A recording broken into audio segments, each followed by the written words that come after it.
So LSD tayo. Mula sa bahay hanggang dito sa mahabang parang ah Antipolo to Angono. Hindi ko alam kung bababa pa ako ng Binangonan. Dito oh. Sa Quarry Road ako, Quarry Road. Kasi bala ko balikan 21k eh. Bali two-way.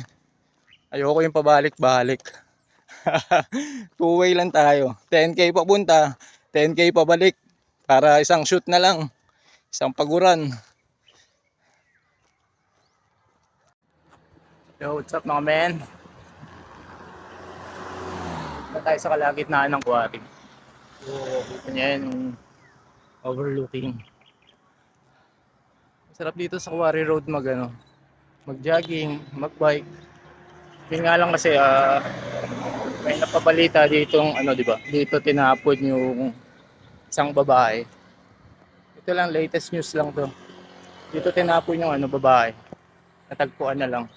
Wala nang buhay. So, yun, marami na rin natakot dito. Kasi nga bibihira lang din yung mga sasakyan na dumadaan. Pero magandang ruta 'to. Dapat kung tatakbo kayo or magbo-bike dito, may kasama kayo para safe. Yun. Yun, update mga men. Andito na tayo sa may yung pinangyarihan ng yung babae na tinapon. Dito sa part na yun. Diyan yun. Kaya diyan tinapon, walang kabahayan eh. Walang kabahayan, tapos yan ilan lang yung mga dumadaan ng sasakyan. Wala pa.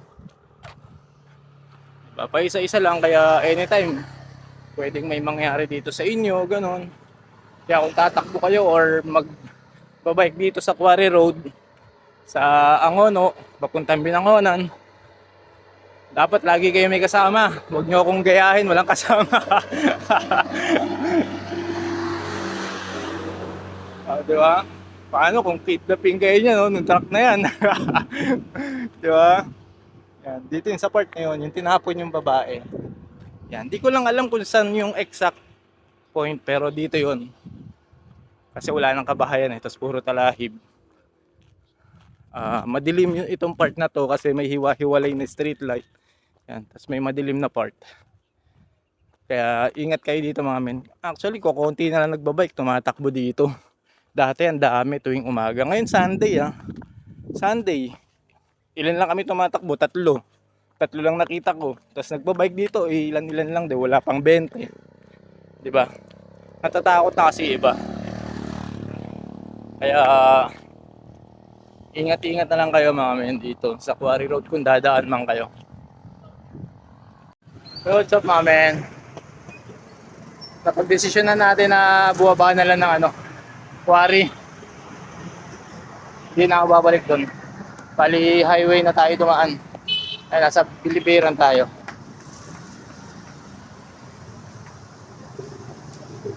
Sa Binangonan tayo.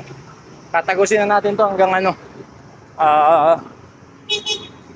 Tikling. Dire-diretso na to. Para masaya naman Bilibiran.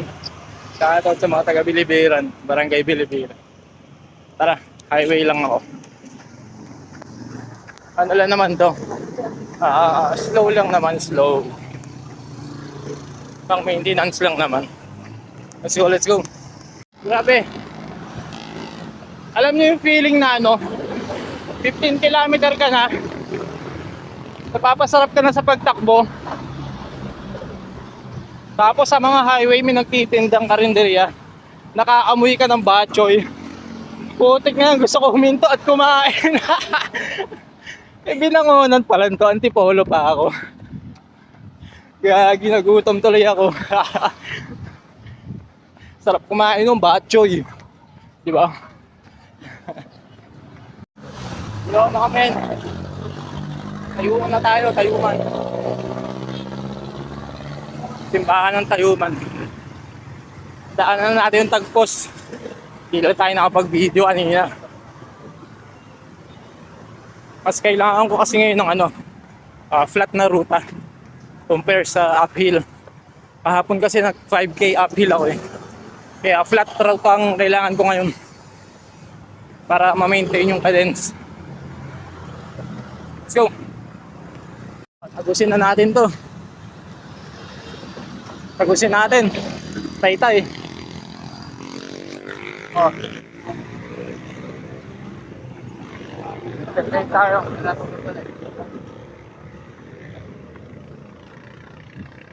Tagusin na natin to hanggang ano, Tikling. Tapos akyat tayo sa Cabrera. What's up mga men? Nakaka 16 kilometer na tayo. So malapit na tayo dito sa paakyat ng ano, Domsa, Don Mariano. Iisip ko kung ano dito na lang tayo umakyat, Don Mariano. Kaya lang iniisip ko din puro ahon. Nagpa-flat route nga ako pero ahon naman yung sasalubong. Hindi, tagusin pa rin natin itong Tikling. Hanggang Tikling tayo. Taytay. Daan tayong SM Taytay. Tikling. Tapos akyat tayo ng Cabrera. At least doon, hindi masyadong mataas yung ahonan. So, kaya pa natin makaakyat. So, let's go. Grabe, 16 kilometer. Ngayon ko lang pala naisip. Wala pala akong dalang tubig. Naglo-long distance ako, wala akong dalang tubig. Napabili ako sa 7-Eleven, Pocari. So, shoutout naman kay Pocari.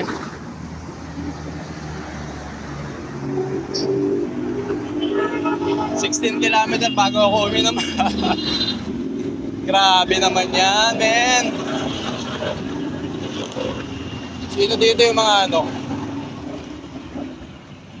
Nag-LSD na walang dalang tubig. Hydration. Ang titigas nyo. Hindi kayo nagdadala ng tubig nyo. Basta may 20 lang o kaya 50 pesos. Matatapos yan 20 kilometer na yan. Mas challenging nga yun eh. Kasi talagang hindi ka gagastos sa tubig. Hydration. Kasi 50 lang dala mo. O, di ba? So, hindi ka bibili ng mga mamahaling hydration. Kung mamamasahe ka naman pa uwi, 50 mo, baka kulang ba yun pamasahe? So, kung mag-LSD kayo, 100 kasya na. Para hindi na makapag-samgyup pagkatapos. Okay. SM Mangono na tayo. Isang SM na lang. SM Mangono. Isang SM na lang. Nasa Antipolo na tayo. O, diba? Nakarating na rin tayo. What's up namin? Nasa Muson na tayo. Barangay Muson. Konti na lang. Konting-konti na lang. Nasa Tikling na tayo. Konting push pa. May hydration pa naman ako. Diba? Kung nag-push to Muson, dala-dala pa. Baka hanggang doon pa sa taas. Grabe, dami ng sasakyan. Wrong timing ako nang simula. Simula ako mga alas 7 na eh. 7:30 ganun. Dapat pala mga 5:30. Makauwi ako alas 7, nasa bahay na. Hindi, mag-alas 9 na eh. Dito pa rin tayo sa kalsada. Carry lang naman yung ano, sikat ng araw, kayang-kaya pa yun. Okay, tara, simulan na ulit natin. Yo, sakto, 20k na pala tayo. Dito na tayo sa NCBA Taytay.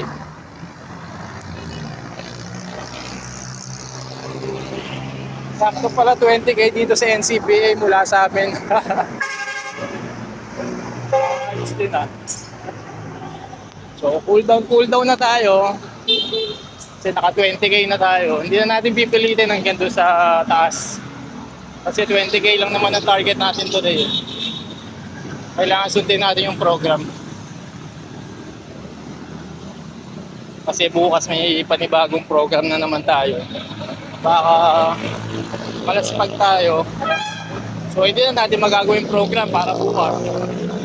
Kaya Kung ano yung binigay ng program today, sundin lang natin para bukas may lakas ulit na naman tayo. Diba? Ganun lang yun. Huwag kukulangan, huwag din sosobrahan, yung sakto lang. Siyempre tayo naman kawawa niyang bukas pag nasobrahan natin sa program. Kaya mas mainam, saktuin lang natin. Cool down na tayo. Siguro lakarin na lang natin hanggang sa Tikling. Then sakay na tayo ng jeep. Yeah, what's up mga men? Nadaanan tayong nagbebentang mga yelo. Nangingi tayo ng yelo. Ay ko kuya, pwede akin na lang itong mga natapon na yelo. Sabi niya, sige. O diba? Pwede may pang cool down tayo. Importante ito kasi wala tayong tubig na pampaligo eh.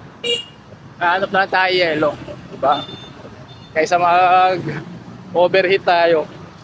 Kung yung sasakyan nga pinapa-cool down, tayo pa kaya. Kaya tao lang. Ay. Matig na malaglag. What's up mga men? Palengke na tayo ng Taytay. Palengke.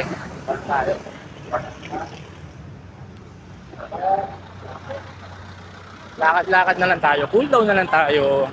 Stretching ito after. Bali, pinatay ko na naman yung Strava ko. From sa amin, sa Upper Antipolo hanggang NCBA dito sa Taytay, mga 20 kilometers siya. So, okay na yun. Yun yung program lang naman natin today. Kasi nga, bala ko kanina, di ba, naikwento ko. So, from sa amin, tatarget lang ako ng 10K pababa ng quarry. Tapos doon na rin ako babalik. Ang nangyari, nag-iba tayo ng ruta. Sabi ko, mas kailangan ko ng flat na ruta kaysa sa uphill.